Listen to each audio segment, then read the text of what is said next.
Hello everyone, this side Mohit Singh here. Welcome to our YouTube channel. जैसे कि बच्चों पता है आपको 2024 नीट का जो सिलेबस है फाइनली अपडेट हो चुका है एनएमसी की ऑफिशियल वेबसाइट के ऊपर। जो न्यू लाइट सिलेबस है, आई होप आपने वो सारा का सारा सिलेबस है वो जो देख लिया होगा।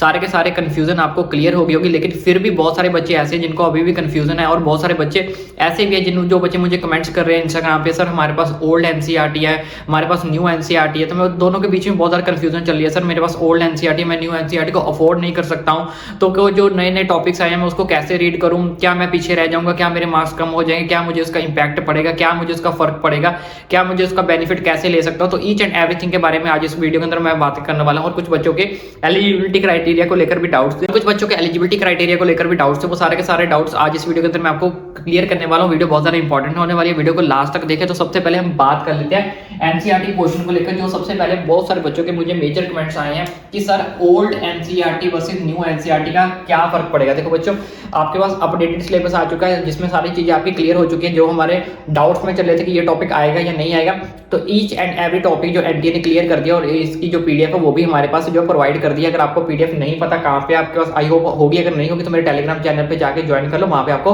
अपडेटेड सिलेबस की जो पीडीएफ है वो मिल जाएगी, और टेलीग्राम का लिंक जो आपको नीचे डिस्क्रिप्शन बॉक्स में मिल जाएगा।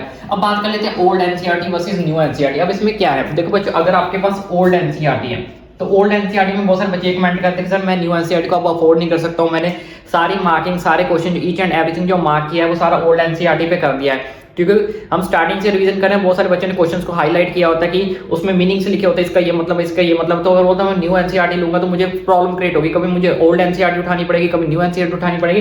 तो मैं क्या करूँ, बहुत सारे बच्चों को मुझे ये कमेंट आया कि सर मैं अफोर्ड नहीं कर सकता हूँ, बताओ मैं क्या करूँ। तो बच्चों, सबसे पहले जो बच्चे ओल्ड एनसीईआरटी से पढ़ रहे हैं उनको क्या करना है, तो सबसे पहले बच्चों आप उसमें से डिलीटेड जो आपके डिलीटेड टॉपिक्स हैं उनको हाईलाइट करो। डिलीटेड टॉपिक्स, अब आपको नहीं पता होगा डिलीटेड टॉपिक्स कैसे, आपका टाइम बचाने के लिए मैं क्या करता हूँ, आपको इसकी पीडीएफ भी आपको हमारे टेलीग्राम चैनल पर मिल जाएगी, वो पीडीएफ देख लेना, उसमें सारे के सारे जो डिलीटेड टॉपिक्स आपको मिल जाएंगे। उन डिलीटेड टॉपिक्स को आपने क्या करना है, अपनी ओल्ड एनसीईआरटी के ऊपर मेंशन कर लेना, मार्क कर लेना है कि ये टॉपिक्स है वो डिलीटेड है, पहले तो उनको रिमूव कर दो।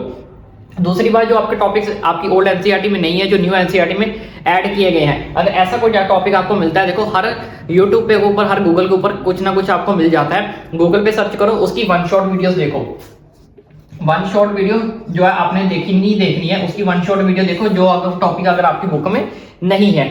तो अगर आपके सारे के सारे डिलीटेड टॉपिक्स है उसको पहले रिमूव कर दो, इससे आपको क्लियर हो जाएगा कि कौन कौन से टॉपिक्स पहले हमारे पास रिमूव हो गए। जो बचे हुए टॉपिक्स है उनको तो आपने सारा कुछ करना ही करना है। और अगर आपकी बुक में, अगर आपको ऐसा लगता है कि मेरे टॉपिक बुक में ये वाला टॉपिक नहीं है, ये न्यूली ऐड हुआ है, तो उस टॉपिक को भी आपने क्या करना है, उसकी वन शॉट वीडियो देख लो।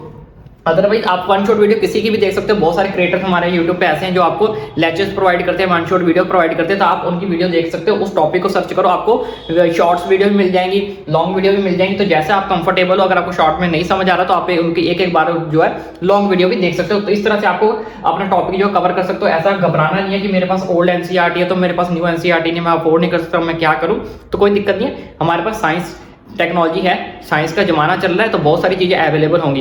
यूट्यूब पे आपको बहुत कुछ मिल जाए, गूगल पे सर्च करो, इवन आपको पूरी की पूरी पीडीएफ भी जो न्यू बुक की मिल जाएगी। तो अब बात कर लेते हैं दूसरी साइड, जिन बच्चों के पास अब न्यू एनसीईआरटी वाले बच्चों, आपको तो कुछ नहीं करना, सारा कुछ जो आपको लाइन टू लाइन आपको न्यू एनसीईआरटी के अंदर पढ़ना है, एक भी लाइन को आपको स्किप नहीं करना है। न्यू एनसीईआरटी के अंदर सारे के सारे टॉपिक्स, ईच एंड एवरीथिंग आपको अच्छे से पढ़ना है, अच्छे से उनको समझना है। और हर बच्चे को मैं यही बोलूंगा, चाहे वो बच्चा ओल्ड एनसीईआरटी पढ़ रहा है, न्यू एनसीईआरटी पढ़ रहा है, हर टॉपिक की आपने कम से कम वन शॉट वीडियो तो हमेशा यूज करनी ही करनी है। जो आप किसी भी क्रिएटर की कर सकते हो, वो आप पे डिपेंड है, लेकिन मैं ये हमेशा आपको गाइड करूंगा कि वन शॉट वीडियो आपने जो है वो देखनी ही देखनी है हर टॉपिक की, चाहे फिजिक्स पढ़ रहे हो, केमिस्ट्री पढ़ रहे हो, चाहे बायोलॉजी पढ़ रहे हो। उसके बाद न्यूली एडेड टॉपिक, जितने भी न्यूली एडेड टॉपिक्स हुए हैं उन सबको आपने, जैसे मैंने आपको बताया कि ईच एंड एवरी टॉपिक की आपको क्या करनी है, लाइन बाय लाइन अंडरलाइन करना है, मार्क करना है, हाईलाइट करना है, उनके मीनिंग्स लिखने हैं। कहने का मतलब ये है कि ईच एंड एवरी वर्ड आपको आपके माइंड में होना चाहिए, ईच एंड एवरीथिंग लाइन आपकी जो माइंड में होनी चाहिए जब आप उसको रीड कर रहे हो। अच्छे से आपको रीड करना है। न्यूली एडेड टॉपिक, जितने भी न्यूली एड हुए हैं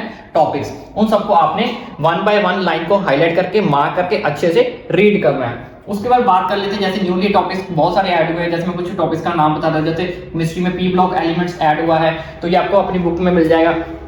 तो आपने इसको अच्छे से करना है, घबराना नहीं है, पैनिक नहीं होना है। तो इस तरह से आपके जितने भी टॉपिक्स है, चाहे वो आपकी ओल्ड एनसीईआरटी में गिवन है, नहीं गिवन, न्यू एनसीईआरटी में गिवन है, नहीं गिवन, कोई भी टॉपिक को आपने स्किप नहीं करना है। आपने हर एक टॉपिक को, ईच एंड एवरी टॉपिक को अच्छे से रिवाइज करना है, अच्छे से उस चीज को समझना है। मेरे को ये कोई बहाना नहीं चाहिए भाई मैं ओल्ड एनसीईआरटी पढ़ रहा था, मेरे पास ये टॉपिक नहीं था, मैं न्यू एनसीईआरटी पढ़ रहा था, मेरे पास ये टॉपिक नहीं था। क्योंकि कुछ टॉपिक ऐसे हैं जो न्यू एनसीईआरटी में नहीं दिए गए हो, आप उसको अरेंज करो। अरेंज करने के बाद हमारे पास बहुत सारे मेथड है, कोई भी एक्सक्यूज यहाँ पे नहीं चलेगा, ना ही अपने माइंड में इस चीज के लिए कोई एक्सक्यूज क्रिएट करो।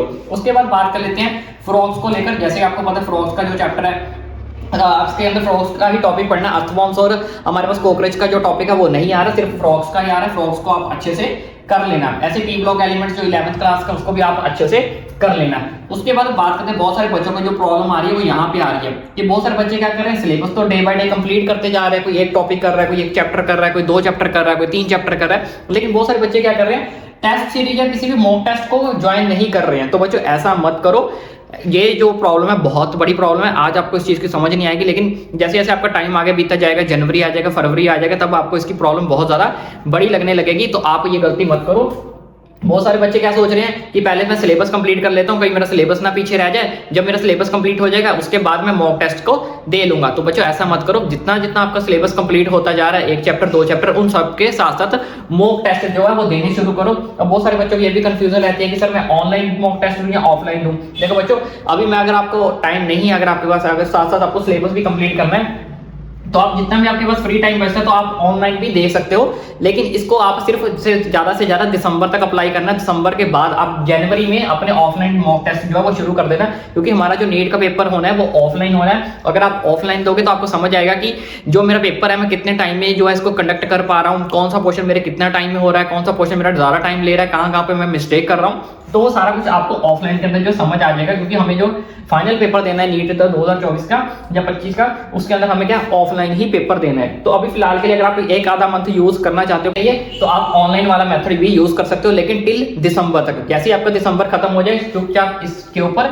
शिफ्ट हो जाना। अभी से अगर ऑफलाइन कर रहे हो तो बहुत ज्यादा अच्छी बात है, लेकिन मॉक टेस्ट से भागना नहीं है। बहुत सारे बच्चे मैंने ऐसे भी देखे हैं जो टेस्ट से भागते, टेस्ट ही नहीं देते, बोलते रिवीजन करते जाओ, मेरे को ये भी आता है, ये भी आता है। बच्चा आप टेस्ट दोगे तभी आपको पता चलेगा ना कि आप कहाँ पे स्टैंड कर रहे हो, आपकी कैपेबिलिटी कहाँ पे है, आपने जो सिलेबस पढ़ा भी है उसके अंदर से आपको कितनी चीजों जो आपकी क्लियर हुई है, कितनी चीजें क्लियर नहीं हुई है। और वही बात लास्ट टॉपिक की एलिजिबिलिटी क्राइटेरिया को लेकर, तो एलिजिबिलिटी क्राइटेरिया को लेकर भी जो अपनी एनटी है उसने सारी की सारी चीजें क्लियर कर दी है। इसके ऊपर मैंने ऑलरेडी एक सेपरेट वीडियो भी बनाई थी, जहां पे मैं थोड़ा सा हिंट दे देता हूं। आपने चाहे एडिशनल बायोलॉजी रखी है या फिर आपने कोई भी कॉलेज स्टूडेंट हो, सिर्फ आपने 11th और 12th में आपके पास पीसीबी, 11th और 12th में आपके पास ये पीसीबी प्लस इंग्लिश होनी चाहिए थी। अगर आपके पास ये सब्जेक्ट्स हैं तो हर बच्चा जो है नीट के लिए एलिजिबल है 2024 के लिए।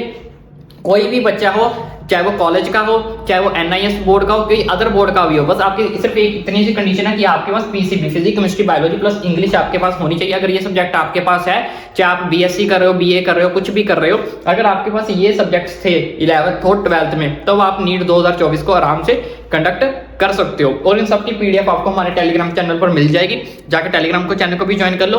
और आई होप आपको ये वीडियो अच्छी लगी। वीडियो अच्छी लगे तो चैनल को सब्सक्राइब करना ना भूले। इसी तरह की अपडेट्स पाने के लिए आपका भाई आप तक पहुंचाता रहेगा। जल्दी से जल्दी चैनल को सब्सक्राइब जरूर करें।